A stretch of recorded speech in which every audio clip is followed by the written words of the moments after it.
And my neighbor, I thought I heard something, and Okay, I'll go ahead and call the meeting to order. Can we please have a roll call, Myra? Commissioner Fickett, Here, present. Commissioner Oliveros, Present. Commissioner Dig, here, Chair Chappelle, Here. Commissioner Southgate. Here. Commissioner Cohen. Here. And Commissioner Prastovox is excused. Right, everybody have a chance to review the minutes from the February 2nd, 2026 meeting. Any changes need to be noted? In that case, I'll accept the motion to approve. second. All those in favor? Aye. Opposed? Right, minutes are approved. And I do not see any visitors out here tonight, so let's just move down to new business, 7.1, potential revisions to the park dedication requirements. And I bet Fred wants to talk. You bet, and I'm excited because tonight my plan is actually to show the video first. And then sort of hopefully use it as a context for what we're gonna be talking about. Just thinking about exactly park dedications, what we're looking for. So anyway, I hope you enjoyed the video.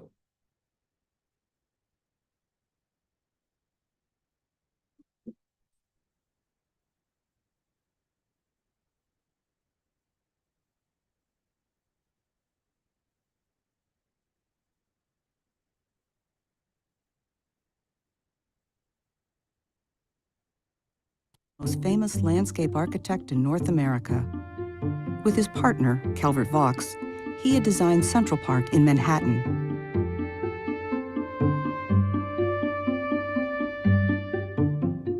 And Prospect Park in Brooklyn, the two largest and most popular public parks in North America. Now, Olmsted and Vaux were being courted by other cities interested in creating great public parks. One of the first to call was Buffalo, New York.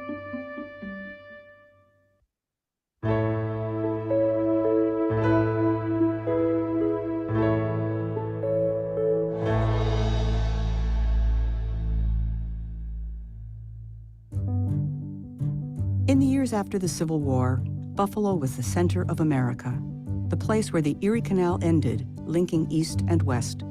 It was among the most productive and wealthy industrial cities in the nation. But it would soon be known for something entirely different, the first park system in America. Buffalo would change forever, the way cities are planned and scenery preserved.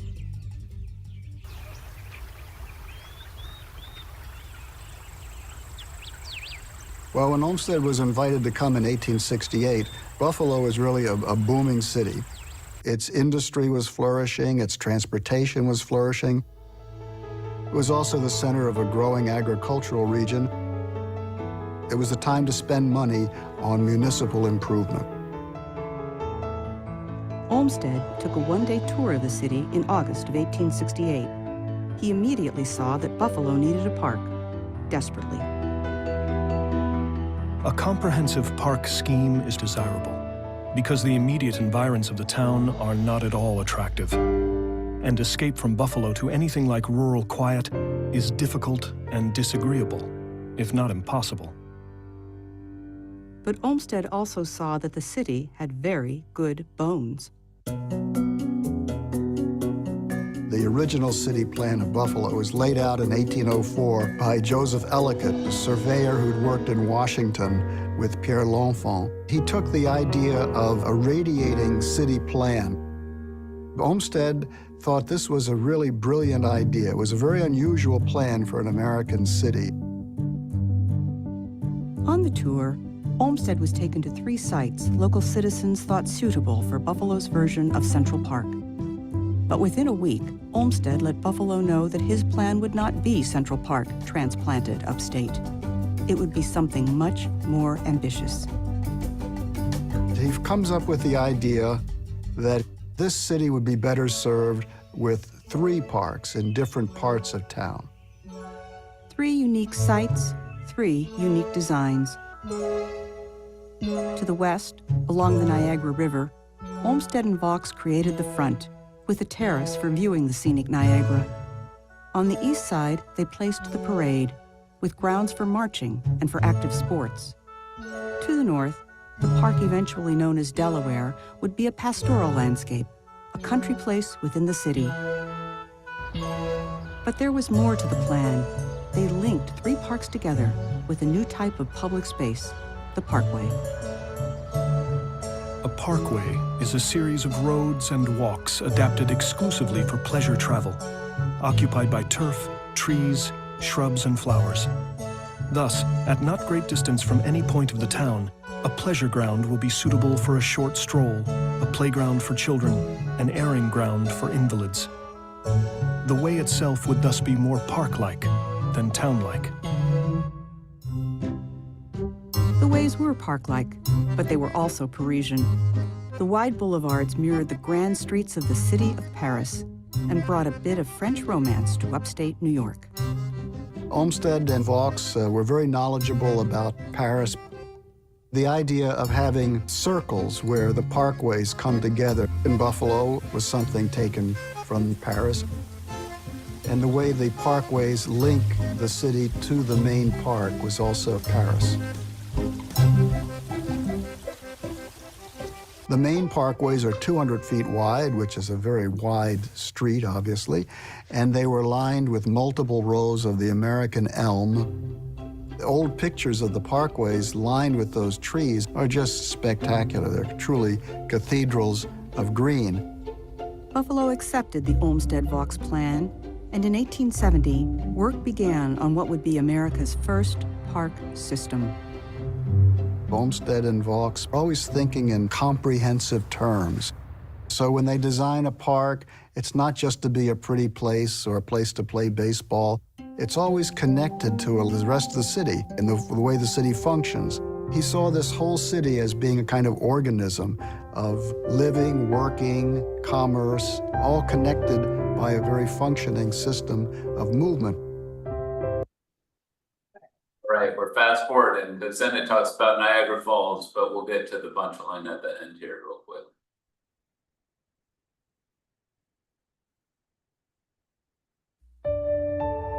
Olmsted would work in Buffalo for 3 decades. After his retirement, his sons carried on his business. He and his successors really had a great role in shaping the city of Buffalo. But over the years, parts of the Olmsted system were changed. Much of the front, the park along the river, became a traffic plaza. On the east side of Buffalo, bulldozers reduced the once elegant Humboldt Parkway to a commuter freeway. It was called Progress.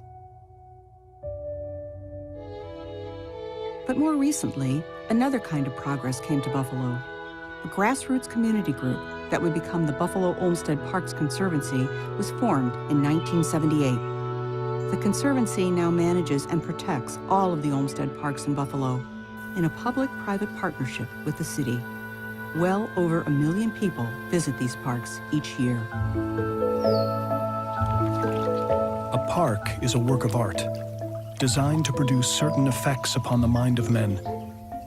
The purpose of parks is to provide a feeling of relief experienced by those entering it on escaping from the cramped, confined, and controlling circumstances of the streets and town.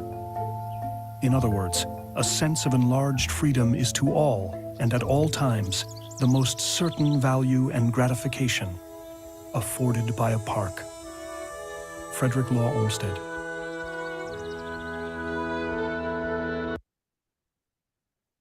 Okay, so that's the video, and I guess any thoughts about the video sort of up front, that anybody would like to bring up? I should tell you. What happened to all those elm trees? They all died? I don't know, I didn't look into it, I didn't look into it that close. I just wondered if That gum disease, yeah. Yeah, that's a good question. it's kind of something to remember. We don't want to plant all the same of one species anywhere. There's no doubt. Yeah, any other thoughts about the video, just real quick? Yeah, John? Well, I would love if you could say that maybe to all of us. I would love to show. I think my wife would love to see that. I think of Jane Jacobs, who, in essence, I think, in her great book, The Death of Great American Cities, said that the architects and planners like you are responsible for just ruining cities. I mean, the 20th century was, I mean, you saw that, what a contrast. Buffalo was the 10th largest city in the country, and it's not the 50th. And I'm not saying there's a direct causation, but it's like, there's been a lot of folly in their decision. Yeah. Any other thoughts? Just real quick, one thing that always inspires me about Frederick Law Olmsted and then even his sons is they planned for parks. Popping my beads here. They planned for parks in a way that was idealistic, where they were trying to make life better for people living in the cities. And I think that's beautiful. I think some architects have continued doing that, but I think for a long time, like, we sort of moved away from the whole idea that, hey, if we do certain things, it's actually going to make life better for the people that live in these communities. And so that very nice quote from him at the end, you know, that's really why I wanted to play the second half, is because he's talking about giving people a sense of freedom from cramped living conditions, you know, and giving people a sense of rural atmosphere. Now, any other thoughts real quick before I go into what we're doing tonight? More parks. More parks. Okay, Yeah. and connectivity between the parts. That's exactly right. And so that's what we're gonna be talking about tonight. Now, I'll just say, you know, Frederick Law Olmsted is super famous for Central Park. He did the Biltmore Estate grounds and stuff. I think he even did like the Capitol grounds and stuff like that in Washington, DC. The trail along Potomac, I think he did that, and the big park in Louisville. Yeah, no, he did a lot. He did a whole bunch of stuff. He did some stuff in Boston and everything. It's really his sons, though, that brought the ideas out west. And so his sons did the park plan for Portland, for Seattle, for Spokane, and I went to grad school in Spokane. And so and I worked in a very poor neighborhood that had one of their parks decimated by a freeway as well. And so one of their Olmsted parks decimated by a freeway as well. And it was the Olmsted brothers. So, I mean, I pulled out the Portland Park plan. I'll just read you some of this real quick. This is from, I don't know, 1903 that they wrote this. The Olmsted brothers, his sons. Just a couple of things. All agree that parks not only add to the beauty of a city and to the pleasure of living in it, but are exceedingly important factors in developing the healthfulness, morality, intelligence, and business prosperity of its residents, right? This is right at the front. Indeed, it is not too much to say that a liberal provision of parks in a city is one of the surest manifestations of the intelligence, degree of civilization, and progressiveness of its citizens. Right? Isn't that great? I love that too. I love that. And then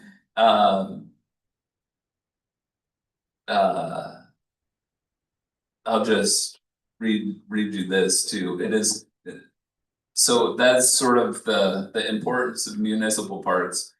Number 2 in this plan, it says the duty of citizens toward parks. It is constantly becoming more generally and more clearly realized that every inhabitant of a city owes to it, in return for the benefits and advantages derived from it, certain duties not specifically compulsory according to law. Among such duties is that of aiding in every possible way to make the city more beautiful and more agreeable to live in and work in, and more attractive to strangers, right?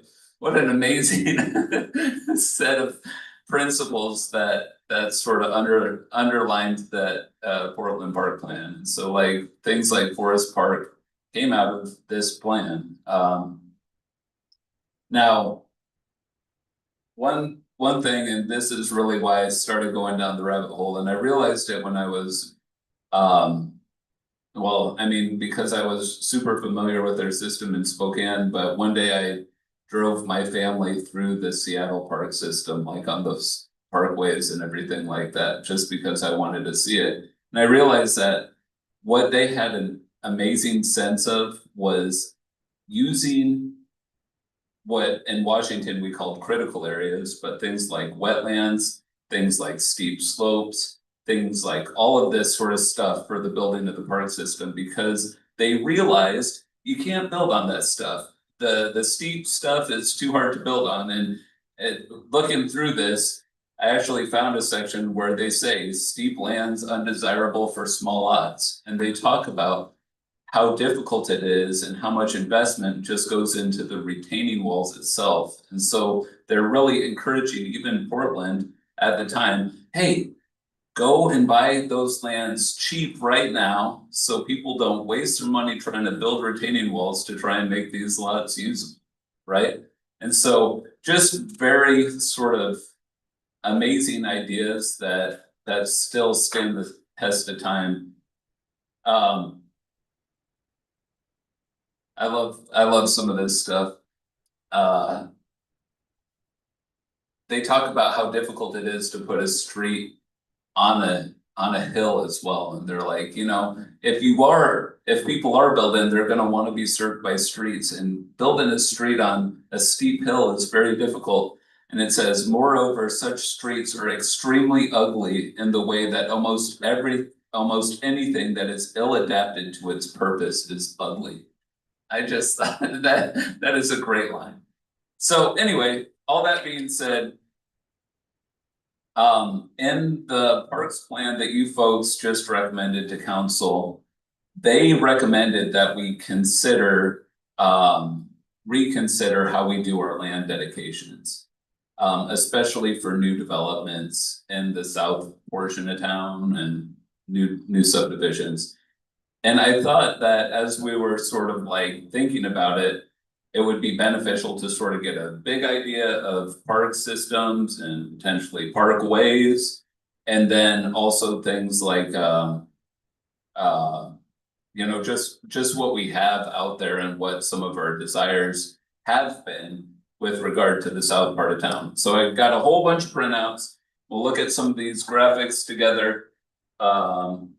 And then we'll sort of get into the nitty gritty of some of what our codes and whatnot say. You could take one and pass it down, would appreciate it.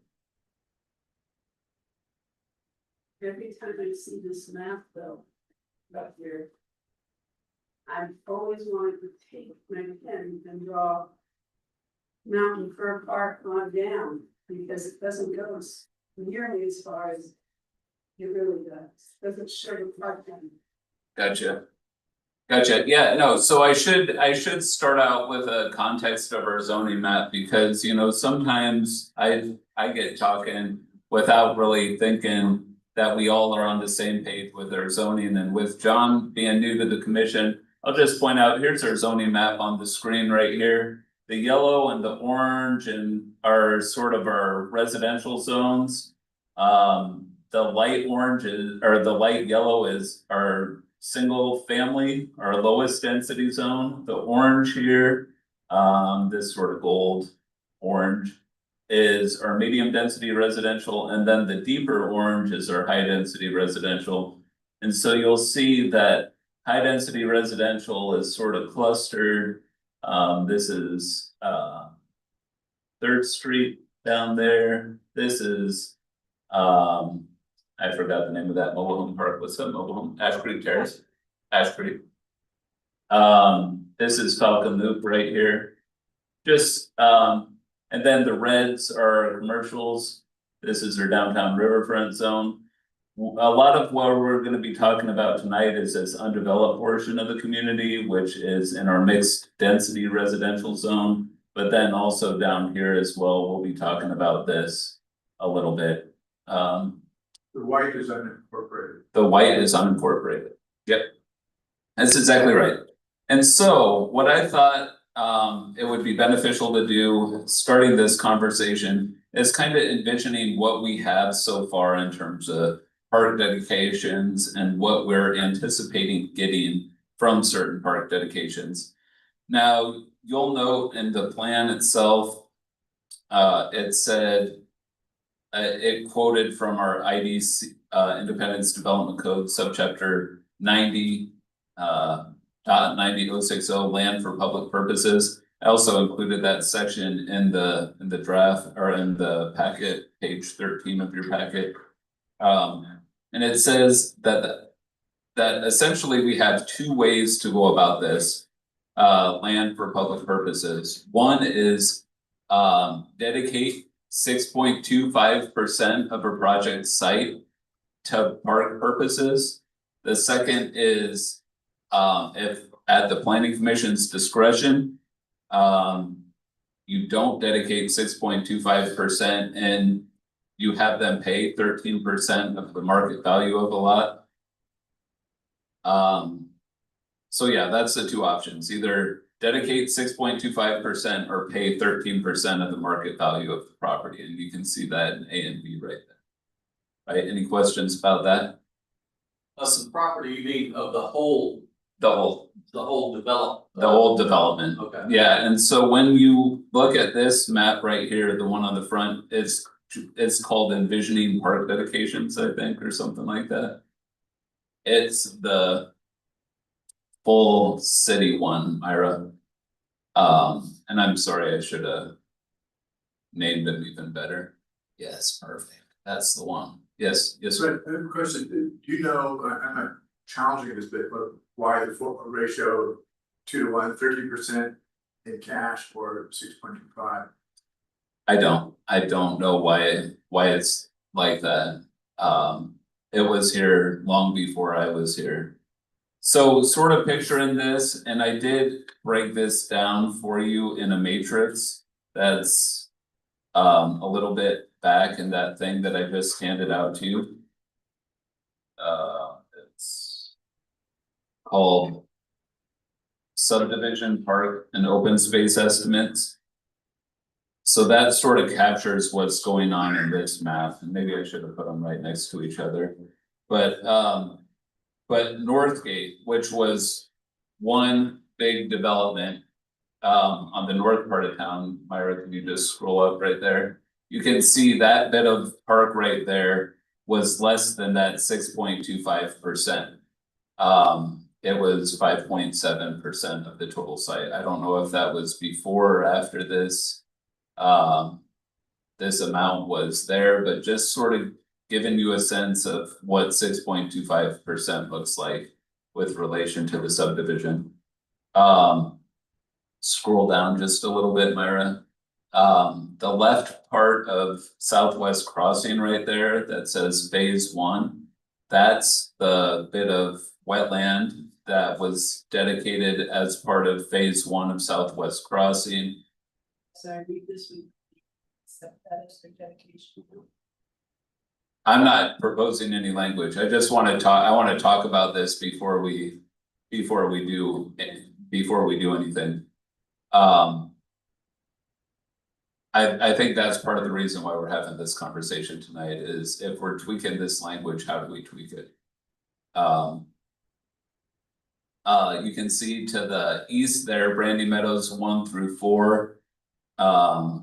You'll see how some of that park was dedicated there. You'll see Sunset Meadows.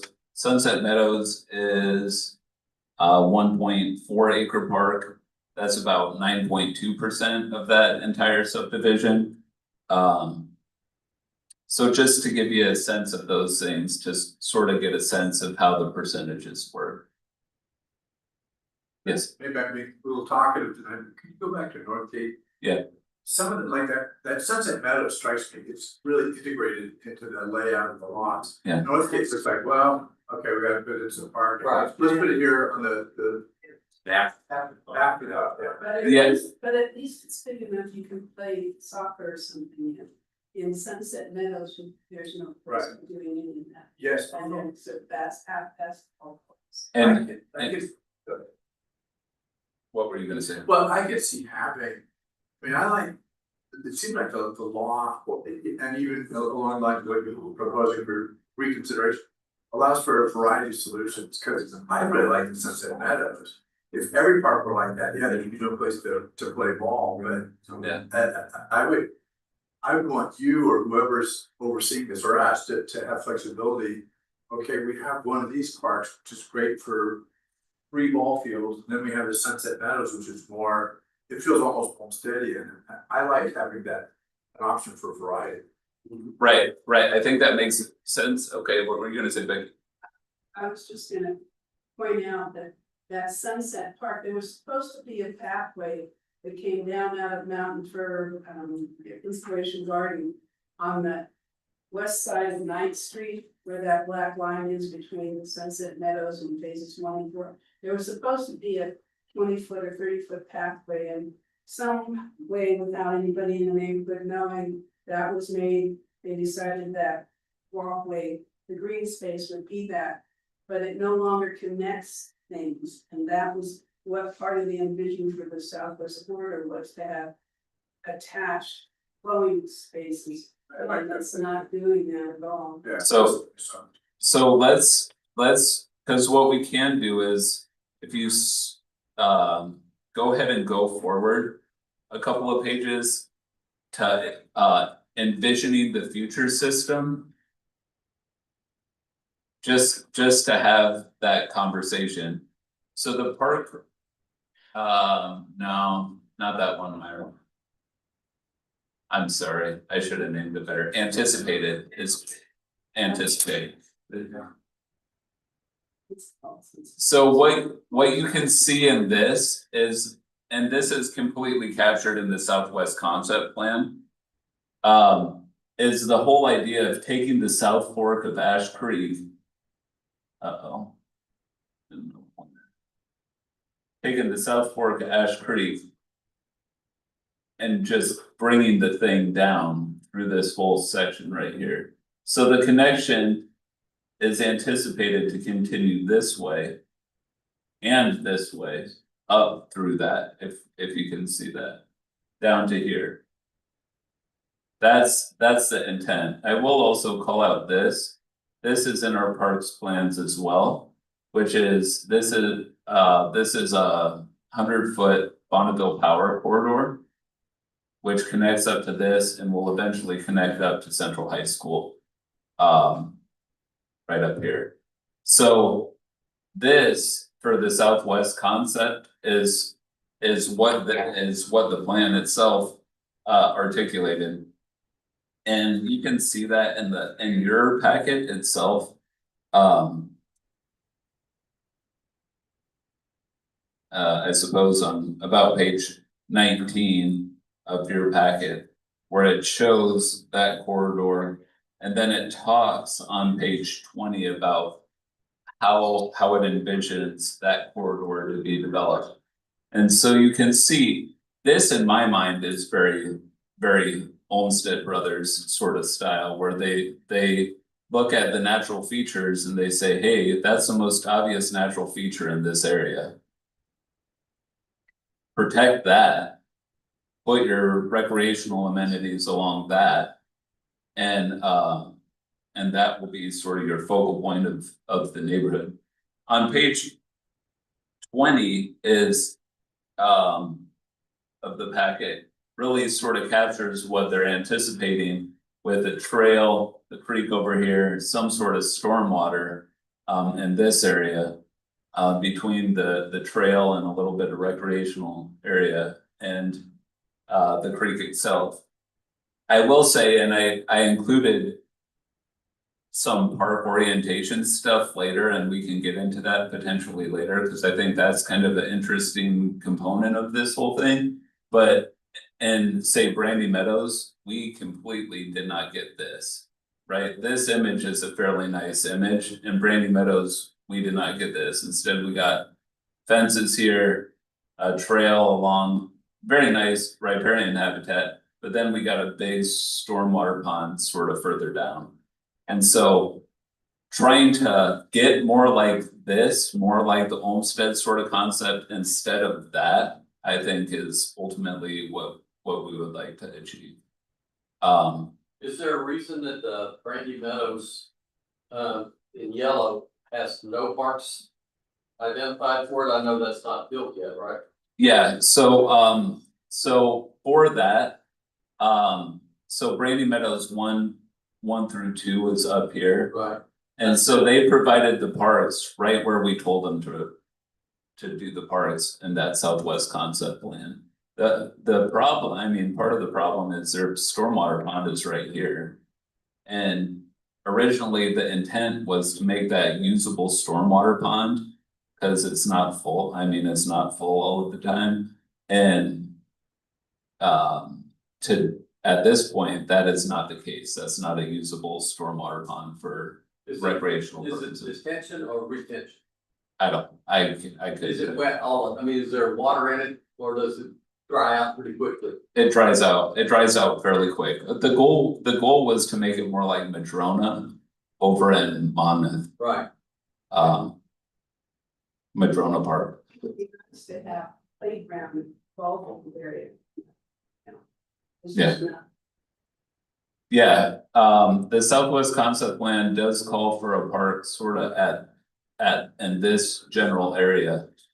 And you can kind of see it. Right about there, I think I drew that. Brett, is there an intent to make it, I guess it's a east-west connector?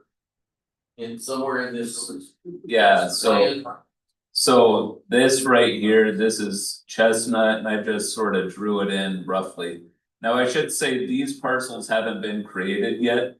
These are getting built right now. Yeah. This was based on their projected layout that they submitted with this. And then this has not gone through subdivision review either. So just for reference. I will say, like, this portion of Brandy Meadows is a very nice, like I say, it's some of our best riparian habitat in town. Oh, a bunch of oak trees and everything like that, old oak trees. It seemed I think that this will eventually be cool. I just think we need to take care of how it's actually gonna get developed to actually be cool.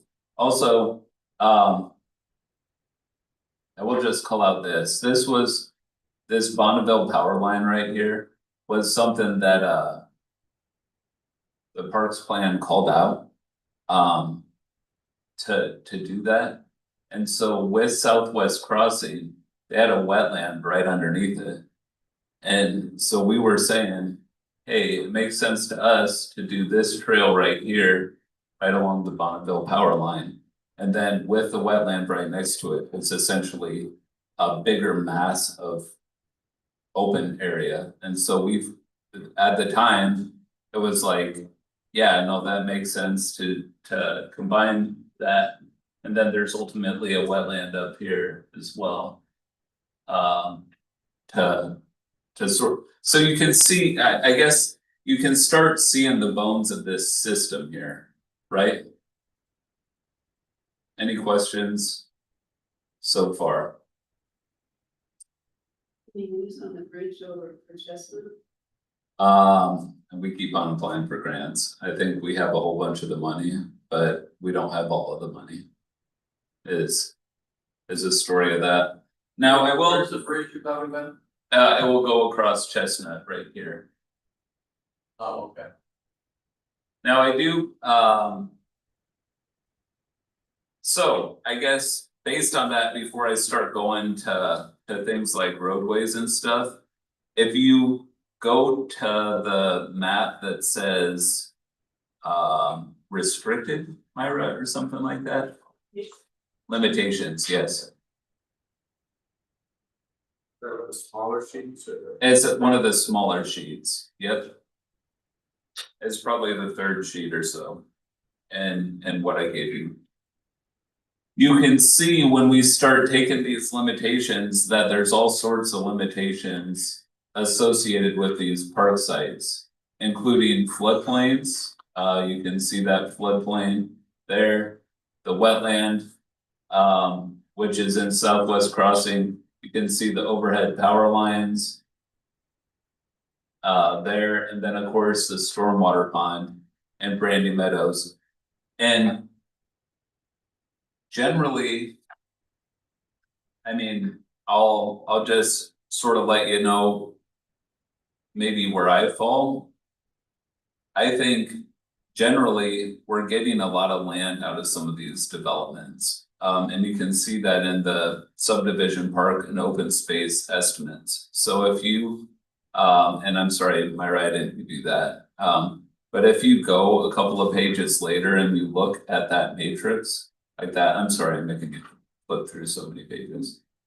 It says subdivision parks and open space estimates. You can see like, Brandy Meadows phases 1 through 4, 16% of the total site was dedicated to parks, land, or stormwater, right? Southwest Crossing phase 1, 30% of the overall site was dedicated, and I recognize that some of this is not buildable, right? It just, I don't think a park has to be But it's, on but building. it's wetland, you can't put a soccer field. But you can be a natural habitat, doesn't have to be a site. But I think we're, you know, Selling off our site. well, no, what I'm saying is that. I think that. Developers. It didn't hurt them to give that much land because it wasn't used. Yeah, okay. It's benefit to the city. We'll see. I don't know if it will ever be anything useful. so, and I mean, I think that this is the question that I ultimately have. Is the 6.25% right?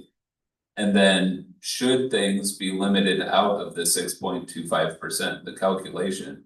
Should a wetland, for instance, be subtracted out of the 6.25%? Or should, I mean, I definitely, should floodplains be subtracted out? I'll say that the vast majority of our parks are in a floodplain in this city, so it doesn't make any sense to me to subtract out floodplains. But like overhead power lines, right? Our parks plan called for that. That's a useful connection once that trail gets built. Should that be subtracted out? So I think that that's really what and I realize it's taken me a little bit to sort of get to the question. But I mean, that's part of the question. I would argue that just as the Olmsted brothers identified, hey, those steep lands are not useful to build on. They could be useful for parks and open space purposes.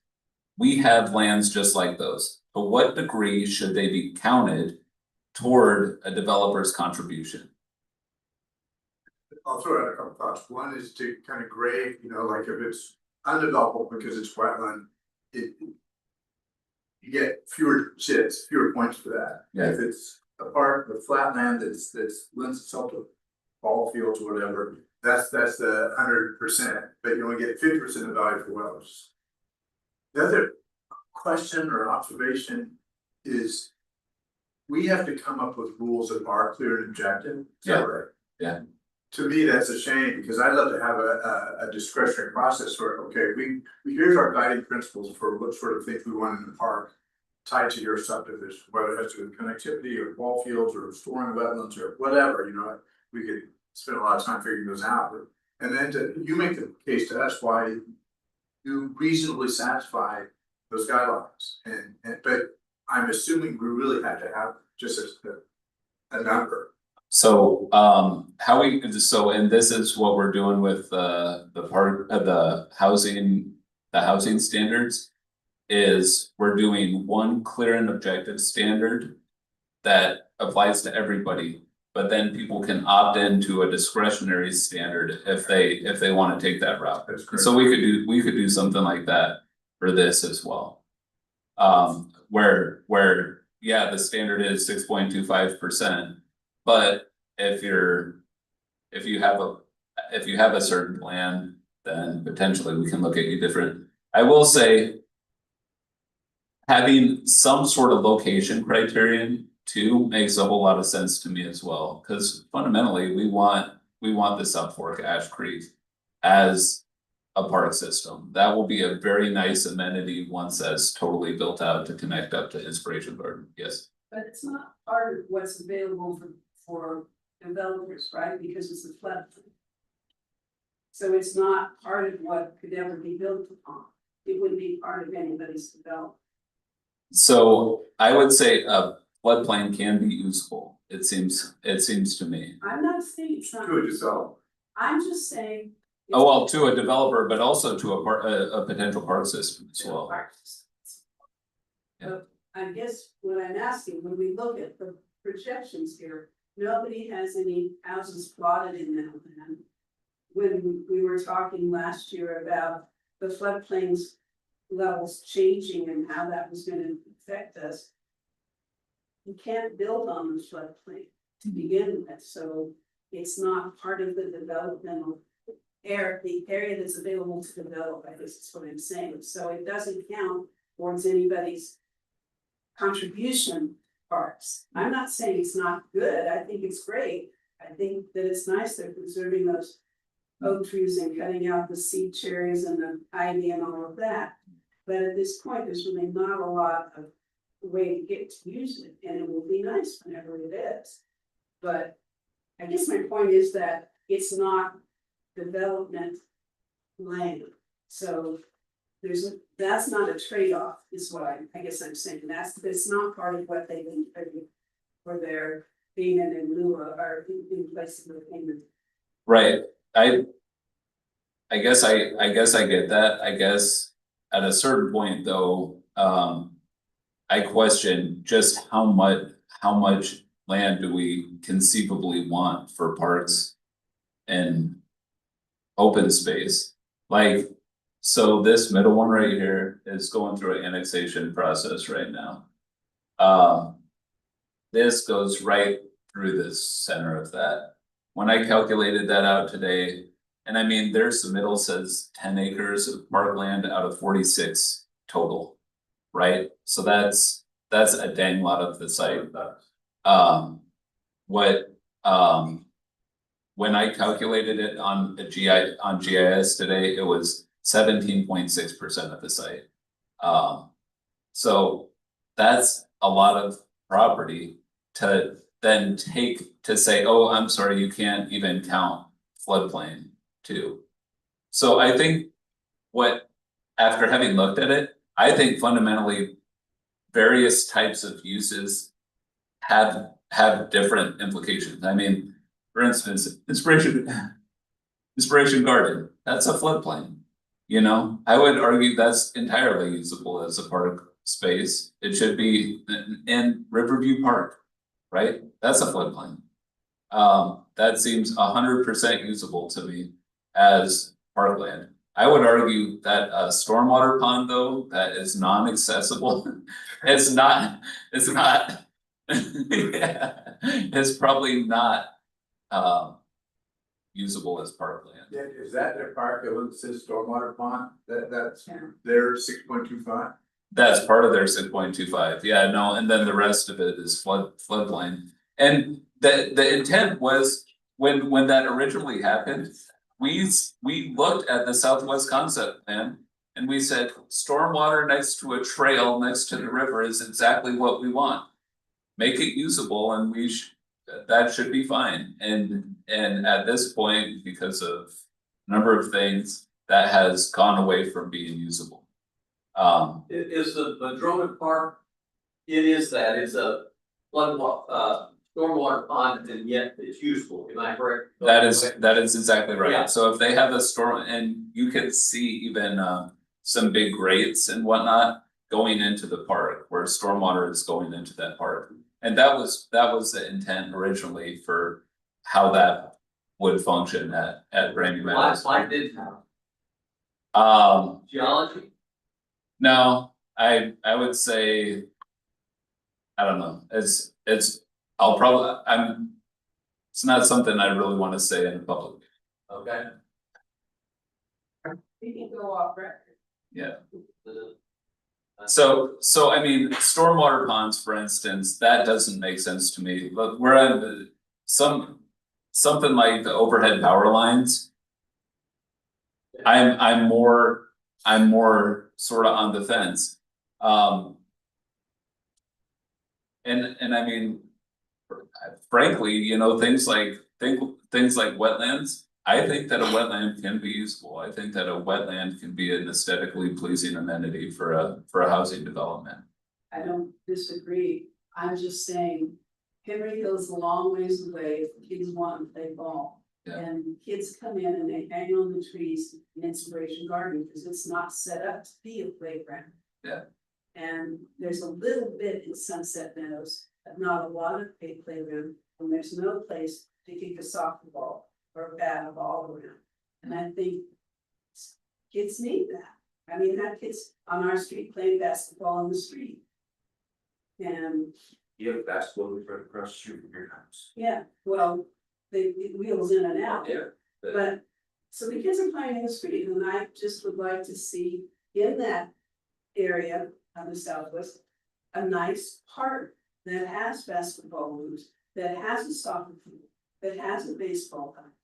Yeah. That lets kids, If you start talking about a soccer field, you gotta start talking about park. Yes. Parents are gonna drive there, that starts taking away from our things. well, any park is gonna have that. That's the problem with the Sunset Meadows, there's no parking. People, you can put 2 cars on either end of it, maybe, and on the south end, you're still in front of somebody's house. So it's not a park that you can go to, but that's what I'm saying, there needs to be a park. You know, the school district is saying they're not looking for a new school site, but. The city I came from, or lived outside of, a lot of the city parks were built in conjunction with elementary schools. And so both could use the space, and it worked out really well. And then you have parking lots at the school, and you can have your soccer teams meet there, the little kids soccer teams, and you have parking. It just seems to me a good way to utilize space well for younger people in our community, and I don't see that. It's all fine and good to have a nice walking space that you and I wouldn't. But kids, you know, they're riding their e-bikes through Inspiration Garden on that big sidewalk really fast, and we're constantly reminding them, there are people, older people here, there are people walking their dogs, and somebody's gonna have a big crash and get really hurt. And so it just seems there's some place for them to be physical, I guess. Yeah, so. I mean, I get what you're saying. The Southwest Concept Plan calls for a park sort of like. In this general area, I mean, that's where I'd identified it, I don't know what sort of amenities would go there, I mean, this is sort of a separate conversation than the amenities. But I get what you're saying. It actually brings up a good point, as the central school district approach the city. You say they're not looking for places. I look at all the trailers by Independence Elementary and think. Well, I know that the population is slowly going down for school age children, but it's an old building and those trailers don't last forever. At some point, you may want to replace that, both the southeast side of Monmouth and the southwest side of Independence. You're building these homes and they're gonna be children. Right. Brett, Yeah. you pointed out this is only one means of requiring parkland, there's also, I guess, SEC's bond. You cited others, I just wonder, it seems like most subdivisions, correct me if I'm wrong. To get, if we stick with something like 6.25, it's probably gonna be very few that are gonna create enough parkland and an obligation to put in the ball fields, so we may need to. Not rely on most subdivisions to meet that need, and I agree completely, I think it's critical to throughout the city, you don't have to go all across town to go play baseball. Right, no, that makes sense, yeah, it's exactly right, and like when. I mean, the Southwest concept plan, they said. This is the amenity we wanna create, you know, we wanna make a trail along this, I'm sorry about the pointer. We wanna make a trail along the South Fork of Ash Creek, and I think that is a very nice vision, for that area. I do think integrating things with more active uses makes sense. You know, I see some kids playing at Northwood, Path Park up in Northgate, you know. Fred, who owns the land in that blue area that is the wetlands? Connecting Inspiration Garden to, what is it, 17th Street? Who owns that land? The old mill property. No, The right light now, blue. What you're. the light blue, This light blue? yeah, There's different owners. There's different owners, it's just all floodplain, and so there's a parcel layer underneath it. The goal, though, is. As these develop, so this was Brandy Meadows phases 1 through 4, and they built to about here. This is Dale Goodell's property right here. When he develops, they'll build from here to here. Right, and eventually it will connect up into Inspiration Garden. Likewise, these guys right here will build on this side and this side to connect this trail and this trail. They'll come up here on this side of the creek too. So could it be that, as a development comes in, whether it's the yellow one or the magenta one, that they pay for development along Ash Creek as kind of the compensation for maybe relaxing the 6.86% or something like that, so that it's. That's part of what you have in being a payment in lieu of.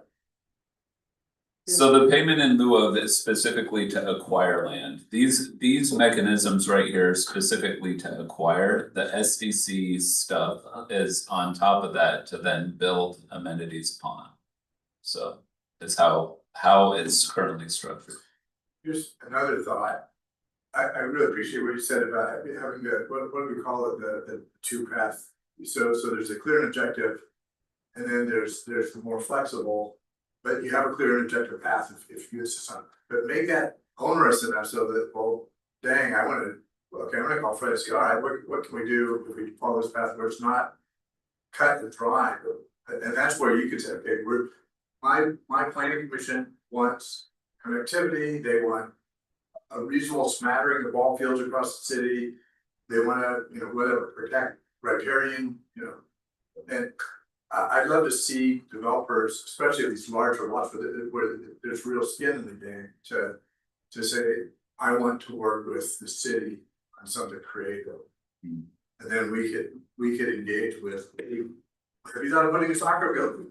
Well, we're gonna put the park, okay, let's talk about that. And because otherwise we just gotta say clear and objective, X% for the 6.5, 13%. So anyway, it's kind of. Yeah. I have a fundamental concern here. We're talking about acquiring for parklands. And yet the city has a magnificent potential park for ball fields. We're up for sale. Which Are we, down right there, it floods all the time in there. I've been here only 5 years, and it's never flooded Oh, since I've seen it. I understand, and I understand that's what it's for. But that means that 92% of the time, it's not flooded, and it's usable. But we're trying to talk about acquiring more parklands, and we're selling off parklands we already have. I don't, it seems. It's exactly right. So I mean, the park plan itself talks a lot about maintenance. And ensuring that the parks that you're building, you can actually maintain. Now, I mean, as we're talking about things like trails along riparian areas versus ball fields. With That- restrooms. With restrooms or whatever it might be, or, keeping the turf good. There's a cost differential associated with that, and so. I think that that's at least in part why. I mean, the parks plan itself tries to limit the sort of big expenditures within the park system, and it focuses a lot of it along the river. I mean, Yeah. that, so, and the parks plan, so the parks, I know it's not exactly close to everybody. Yeah. The. There's different types of parks, and the parks plan talks about it, even the Olmsted brothers talk about different types of parks, right? We saw it in that, where there's certain parks that are very big, they serve the whole community, that's sort of what's going on along the river. And so investing big along the river makes a whole lot of sense. Providing the connectivity to get people from point A to point B, like the Olmsted Brothers Parkways, is really what some of these other ideas are trying to achieve. I do also want to talk about streets themselves, because I do think that the streets themselves can help provide that connectivity too. But I mean, this is a productive conversation, we can keep on talking about it. I was just gonna say, yes, you have that ball field area on the northeast corner of town, but if you have a bunch of kids down here, you can't just go there easily and play. Have a pickup. Something closer to the residential. Pickup games seem to be fewer or.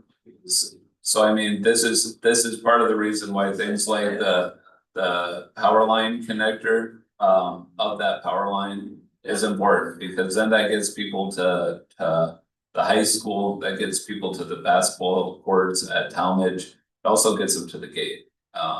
So To the what? to the Gate Youth Center, which will be essentially at the end of that that power line corridor. High school. It's right next to the high school, yeah. So I mean, that's part of what the connectivity enables you to do. Is sure, you can't be at. I mean, the goal is, yeah, let people have recreation abilities close to them, but perhaps not every recreation ability that people want, or. But then Not give them, everything in every place, that's what you're saying. right, right, I mean, it's impossible for us to do everything in every place, and. The land probably isn't conducive to it, and I would say. And it's good to have different types of parks, right, you know, it's good to have. Diversity. Was it? Diversity. Diversity, yeah, like this is where you go play pickleball.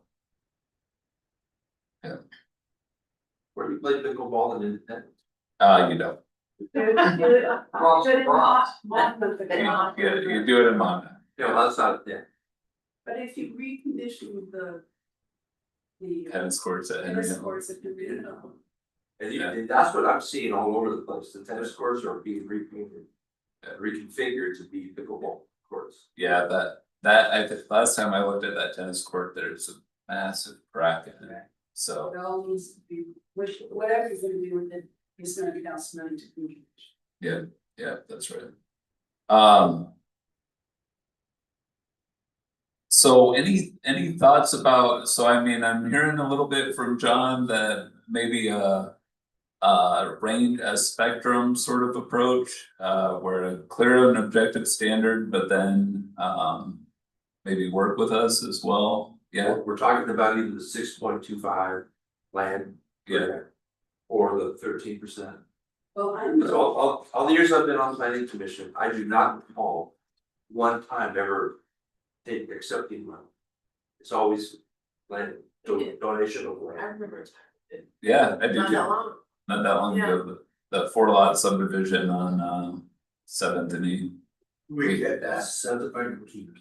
It's hard to get the Habitat for Humanity, the city required them to put in a wider sidewalk, and it was some few square feet short of being the 6.25% of their land.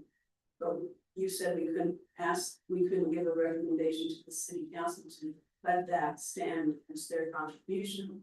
Whatever happened with that, it was the city council.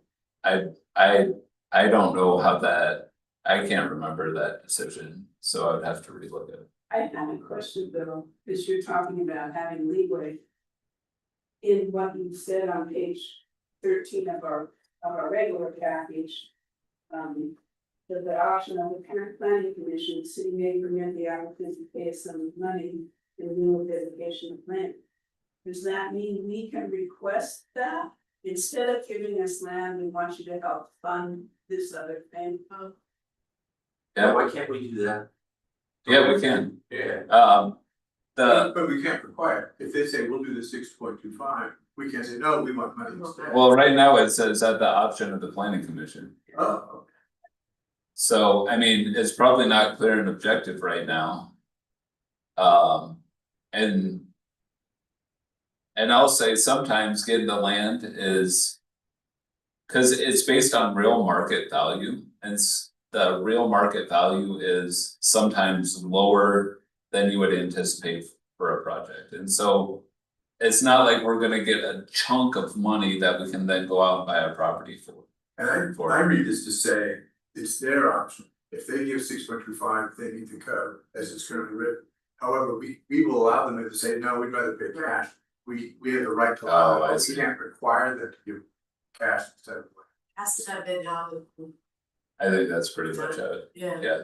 Yeah, and so that's one of the things that the park plan talks about too is. Establishing some criteria for saying no to property. Like, no, that doesn't count. And so I think. Like stormwater ponds. That shouldn't count. Well, like, It's needed because they're putting in all that our service. Right, exactly. But then there's like a degree of proof that you have to provide.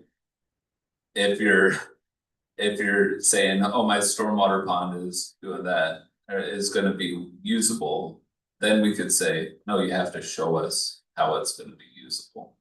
You in know, phases 5 through 9 and beyond, where would? It is all nice and graphed out here, but where would you envision enough land there for a park? And I would imagine that would be where a bigger park. For us, adjacent to the floodplain area.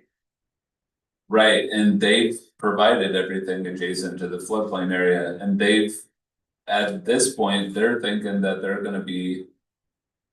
Good with their project because. As you can see on my one sheet, 7.1% of the total of that site has been provided. For parks and open space purposes, But a fair portion of that is stormwater. a fair portion of it is, yeah, so if we came back and said, hey, you know, we're not gonna count storm. We don't count usable stormwater, then they would have to, And we moved the goalpost, if we accepted that green area right. as the whole, See, and that's Percentage. part of what I'm a little bit nervous here, and that's part of why I'm showing these developments here. Some of these people are proceeding down the road with the assumption that.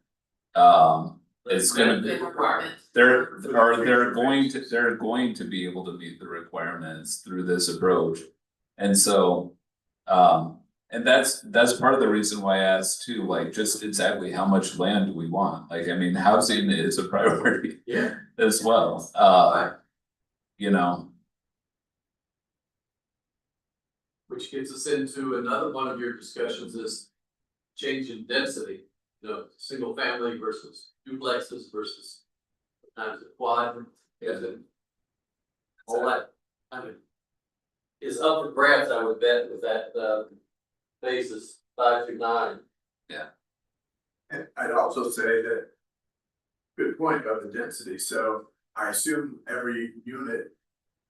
Needs more parkland, so if they say, okay, here's our subdivision, but these lots may be duplexes or whatever. But they only have parks, the 6.25 anticipated single family density, so. yeah, and there's no recognition of that at all. It's just based on land, and I mean, that's part of the thing where way back in toward the back of your packet. Of this one that I gave you tonight, multifamily recreation requirement.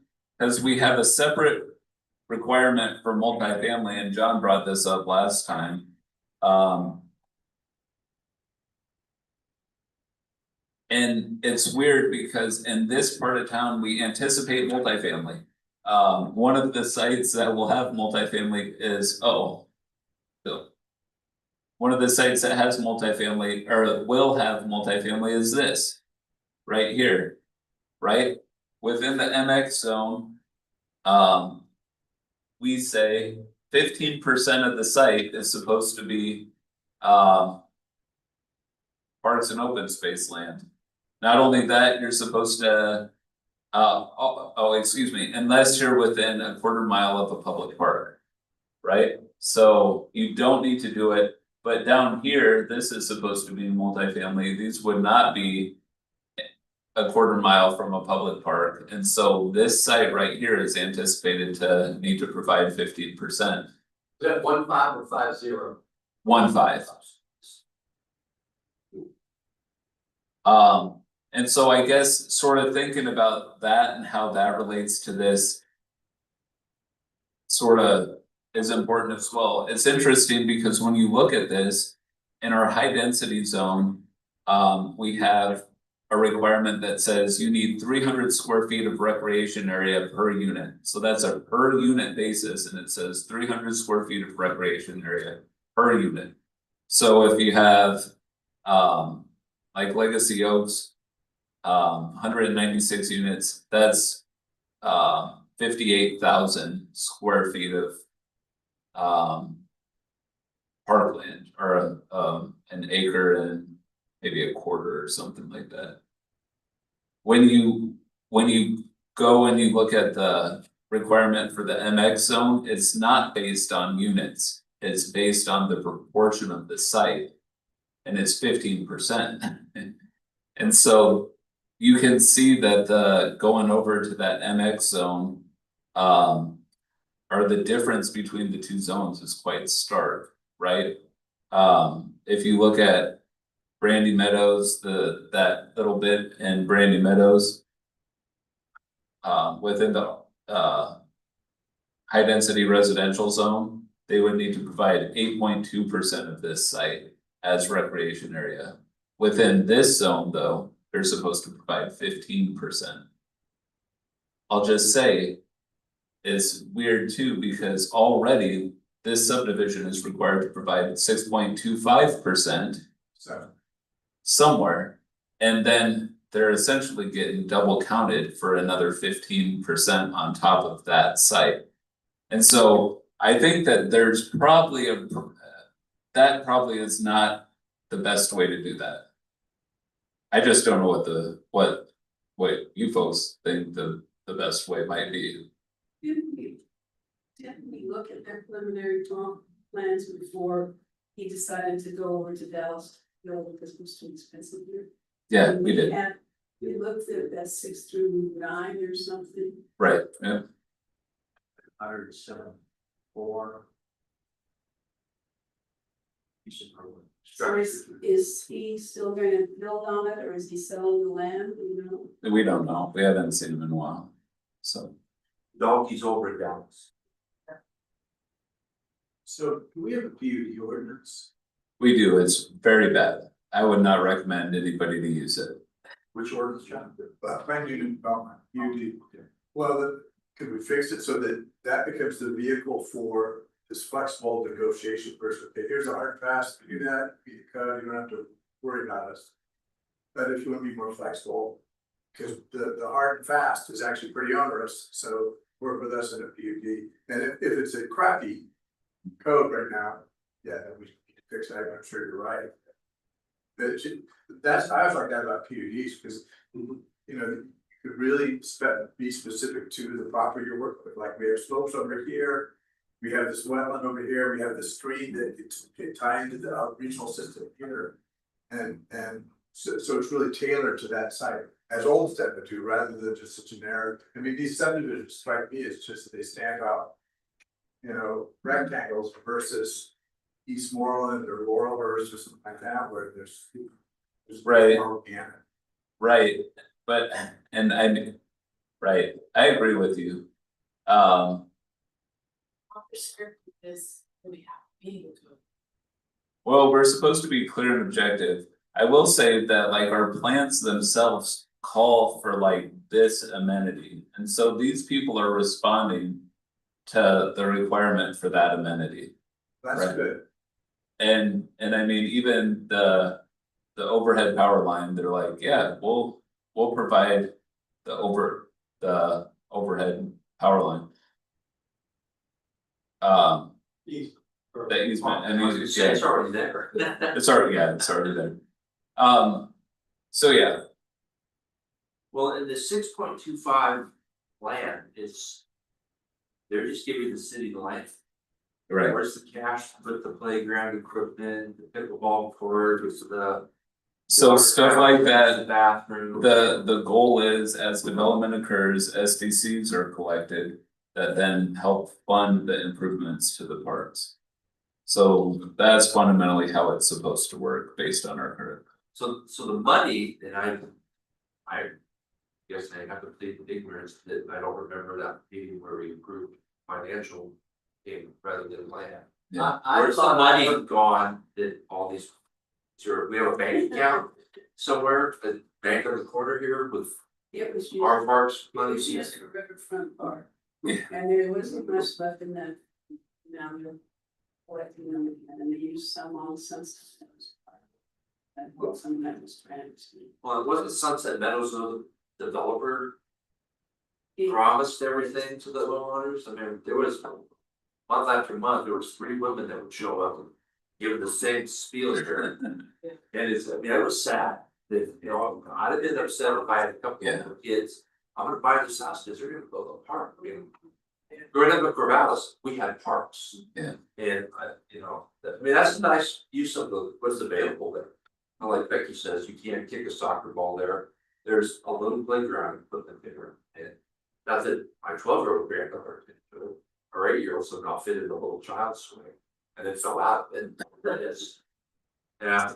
So, I mean, so this is another, I mean. As we're talking about this. I think orientation is another thing to consider as well. So Sunset Meadows Park, and I could pull up. All right, Myra, I wanna drive real quick.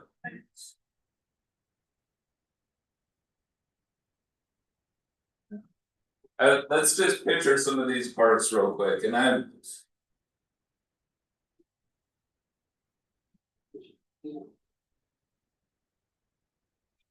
So anybody got a good park that they really think is a nice park? Depends on what you're looking at. Okay, we'll look at a few different parks. I mean, I really like Mount Tabor just because before they let the green stuff grow, you could see all the stripe, the layers of ashen cinders. We're saying park not in the city of Independence. Well, no, I love Mount Tabor, and that's in the. Lithia Park in Ashland.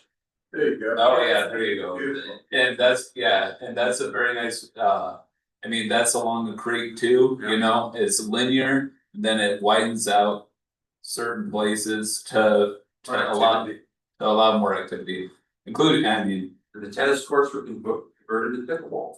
yeah, and it is loud, it's very loud when you walk up to those pickleball courts, that was the first You don't drink experience. the water, So let's just look at a couple of parks real quick. So, Madrona Park. So Madrona Park's really interesting, right? Because it's a big park, but it's amazing to me that not one of these houses around it, even these over here, orients to it. Right. Not one house surrounding this thing, and so you go over here. Right.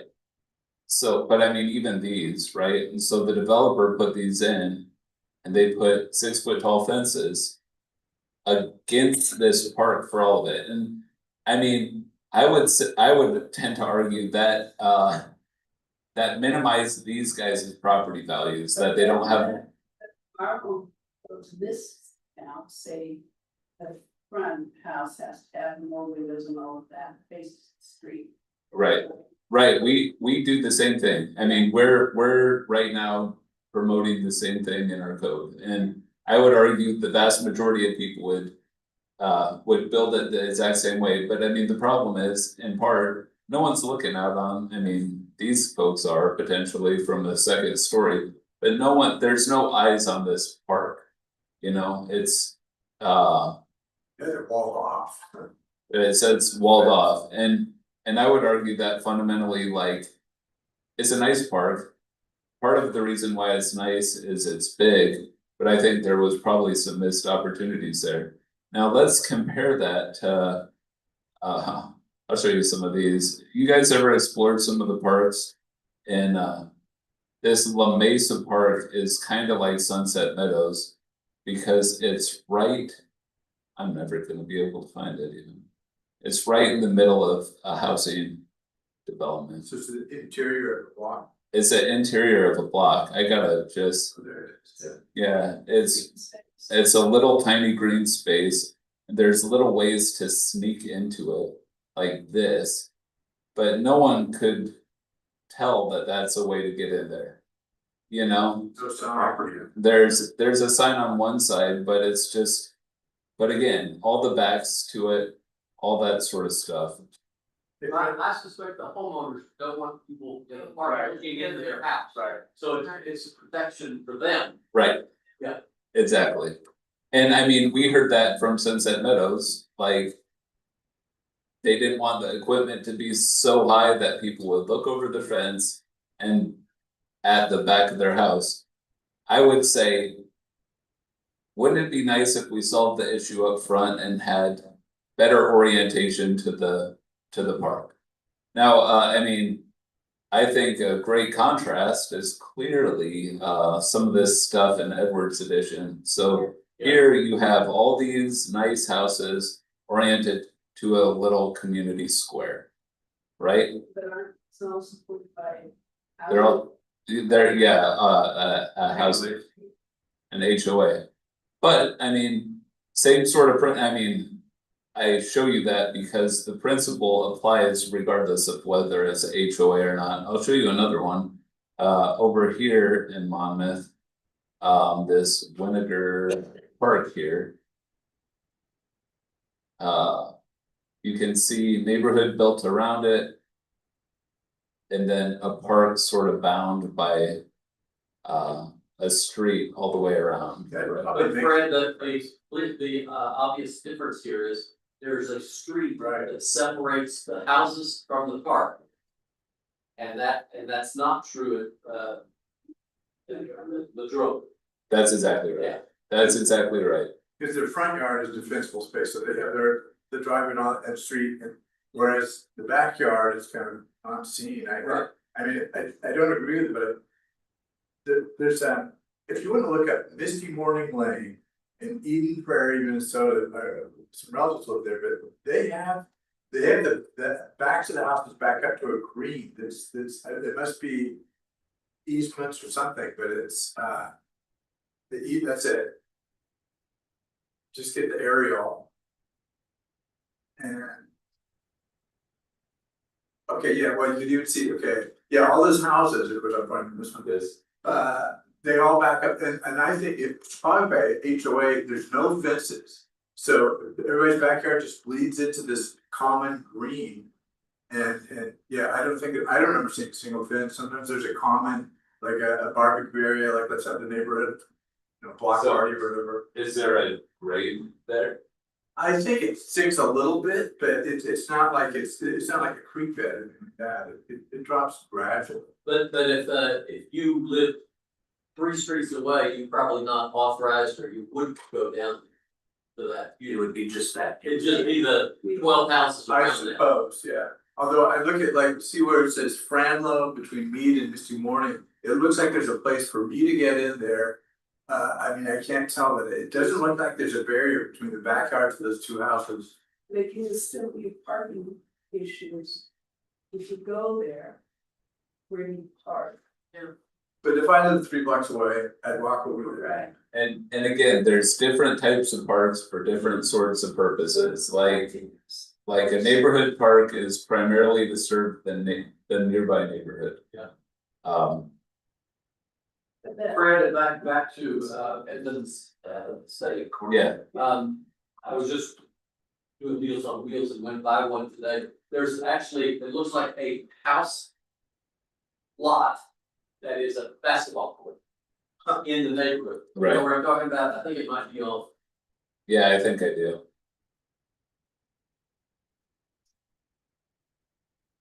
Oh.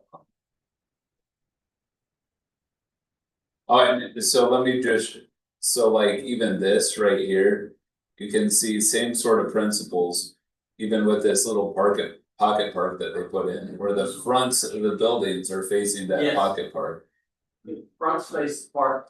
It's that, Right, yeah. I would tend to argue that as well. Right now, we don't have any sort of orientation standing.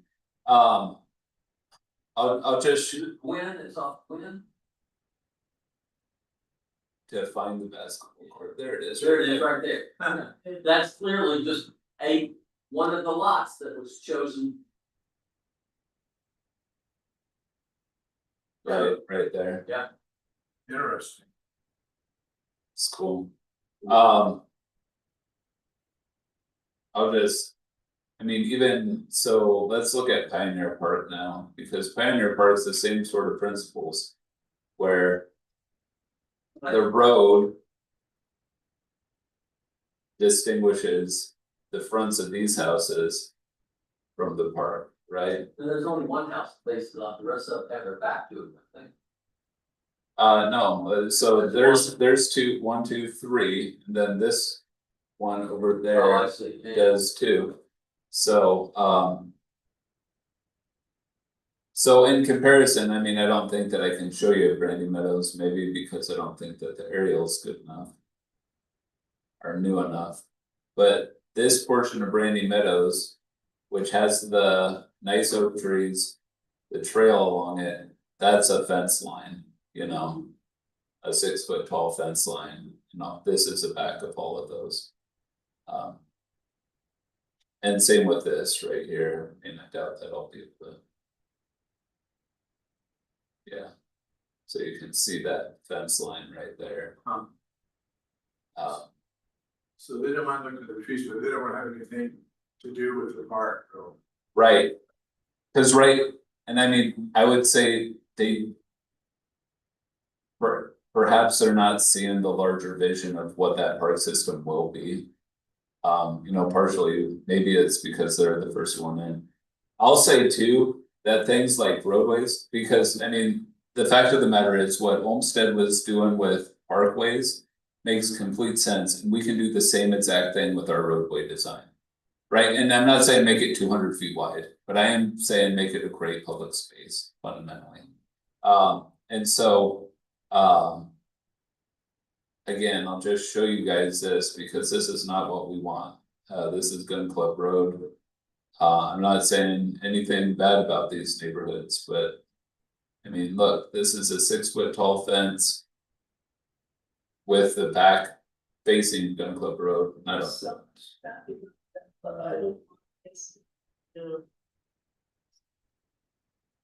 I would like facing my cul-de-sac. Yeah, so I would say part of the reason that the volume is very high here.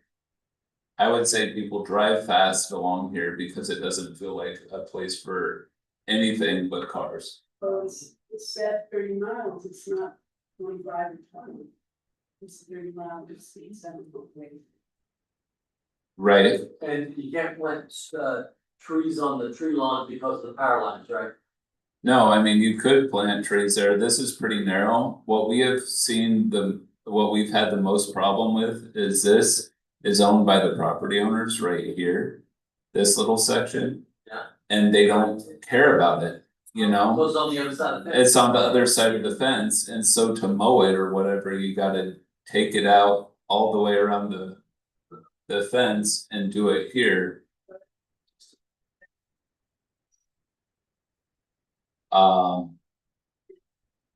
It's subject to a setback. I don't know what it was.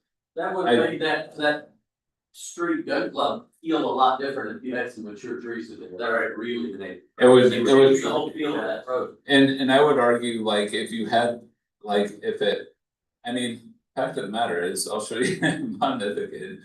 Because, I mean, that's a collector street in Independence. Gwynn Street is a collector street in Monmouth. Right? And so if the street looks something more like this. You're driving a completely different way along this street than you are on Gun Club. Look at the width of the tree line though. Now I know, the width of the tree lawn is completely different. Right. And the on-street parking. And Gun it's- Club is different than Gwynn in terms of traffic. Gun Club is to get from Hawthorne or to walk at 51 or whatever. And Gwynn is the residential neighborhood draining out. It's busy traffic. Yeah, I get that. And when Edwards addition was done, they spent a lot of money doing it all. And it's a lot newer than the developments along Gun Club. So there were different thoughts about what you wanted it to look like. Right, and when was Northgate done, Myra, was that in the 2000s or the 1990s? So, I mean, that Northgate subdivision. In 1980s. We moved in 1982 and that was all grass field. Yeah. So I mean, Northgate itself isn't all that old, I mean, I'm gonna show you an extreme example just because I told you about the guy at Lacey. Who said, I wish we would have never allowed our collectors to be the collectors that they turned into. This is an extreme example, this is Marvin Road, but you know, this. Same sort of. It's 5 lanes wide with a 6-foot tall fence on both sides. And I mean, that was what he said, all our collectors look like this, I wish we would have never allowed this to happen. And yet, is that good or bad being collected? There's traffic out, there's enough space, it's not that, So I guess I would respond with what is the purpose of our streets? If it's to move people out fast, then yeah, it's doing a great job. If it's to provide a place that's really super livable for the people that live on the street, I would argue probably it's maybe not doing the. Depends on, what town, it's where it's going, but. Yeah. It's. Yeah, and we right here, you folks have a big role in sort of determining how that might look in the future, you know? And We can make a recommendation, but it never goes through. what are you talking about? Like, things like street design standards guide the type of development and how development happens. That's what you have. You have made a change. And What are you talking about? talking about fences. About fences? Setting, how to set that for the fence that has the barbed wire. Or what's the other one we did, how much you're gonna charge one developer for the intersection of Monmouth and 7th. That went forward. That, I mean. That recommendation got approved.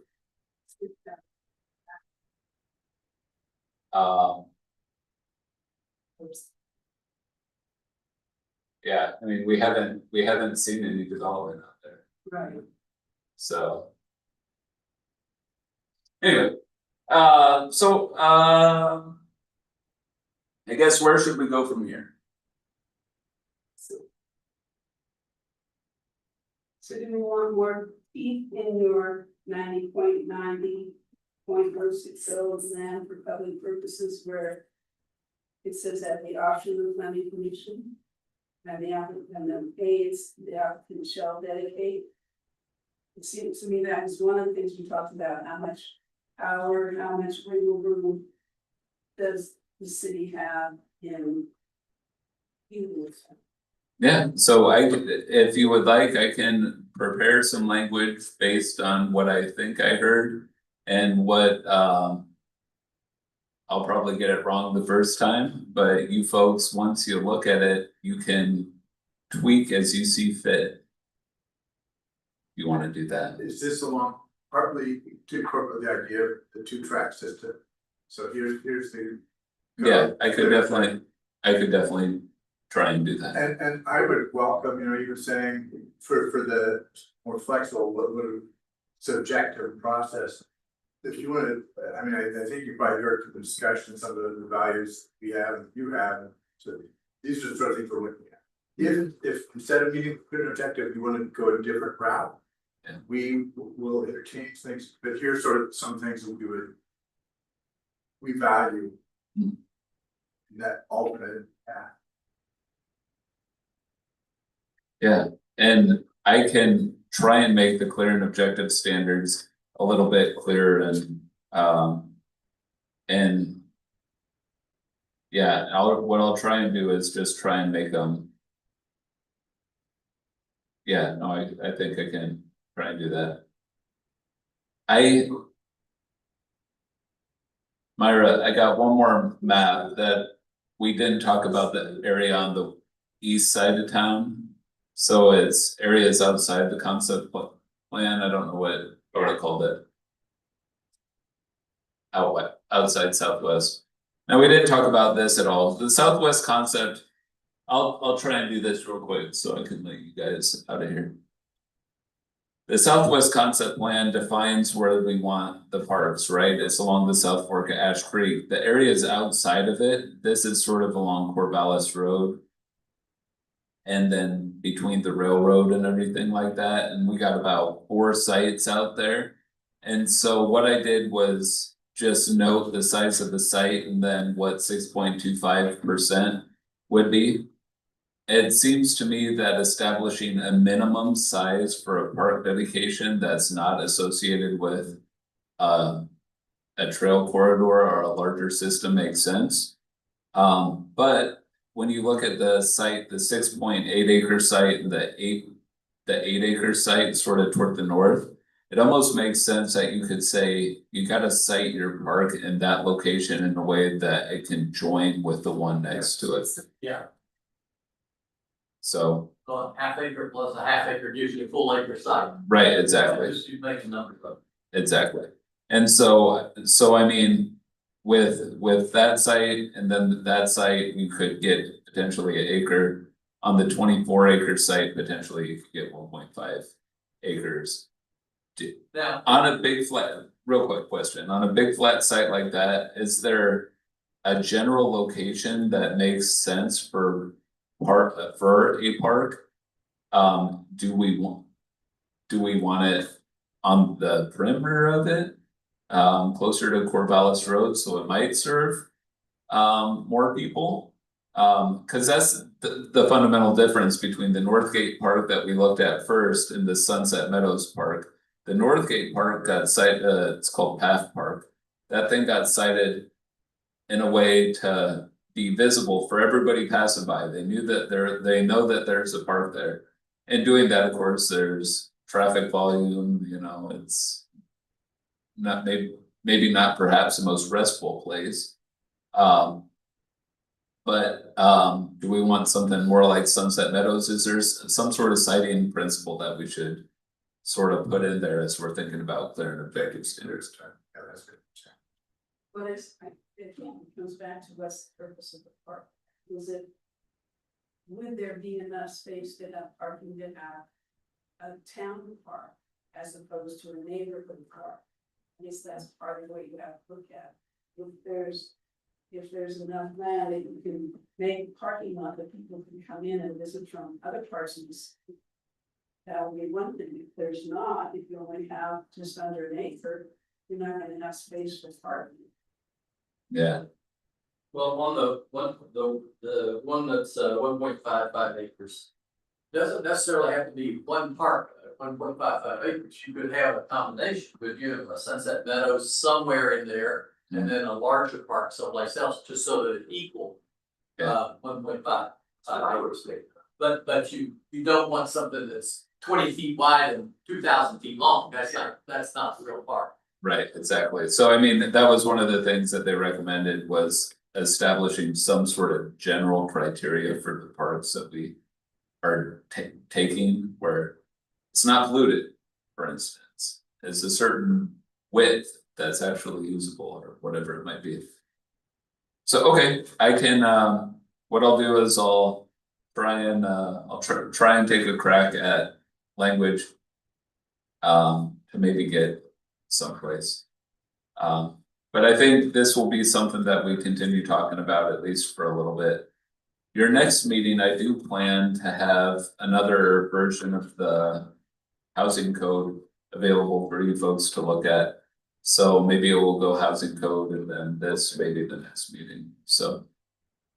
Fred, what is on that drawing that you just had up there, what is that curved line on the upper right corner, it comes down, looks like a road that crosses over, Corvallis Road? It's a great question, so that right there is a southern so you're talking about on the. Right there. Yes, yes. That's it's an old rail right of way that that we purchased. And the goal is eventually to put a trail on that to get up into this park system. River. Yeah, exactly.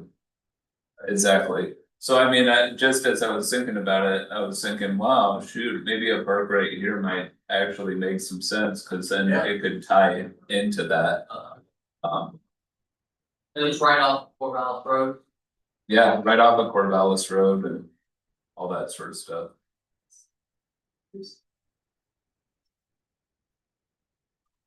That curved road that I asked, that would go under the bridge. Yeah. It's an expensive project. Is that the $8 million one? Yeah, it's something like that. With all that extra money that the city's got, why not? Yeah, the fundamental problem that we have with that project is getting past these two properties right here. That are, cause there's two properties right there that are owned by one party and. Are they developable? Well, I mean, everything's developable if you throw enough money at it, right? But again, like the homesteads. It doesn't make any sense to be trying to spend all your money on retaining walls and whatnot to actually make them actually developable. So there's two parcels between here and the bridge, Yeah.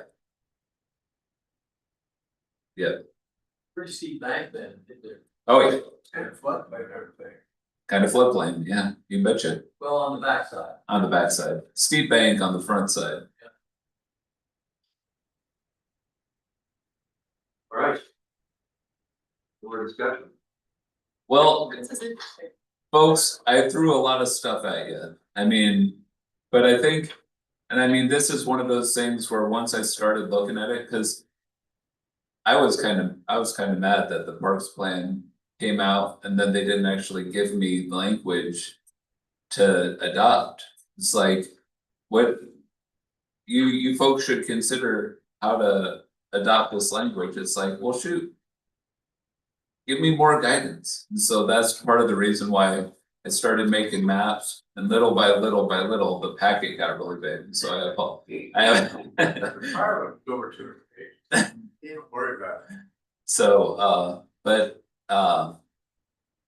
yeah, so like, I mean, it is complicated. But I think that we at least got a little bit closer to figuring out where it might make sense to go in the future. Had to clarify with them about fun. Yep, that's right, well, I mean, that's exactly what this is, all zoning is form, use and geography, right? And so now we're talking about the geography that we want for the parks and how they look, right? And even some of the use, talked about that as well. So, alright, Motion for adjourned. All those in favor? Aye. Opposed?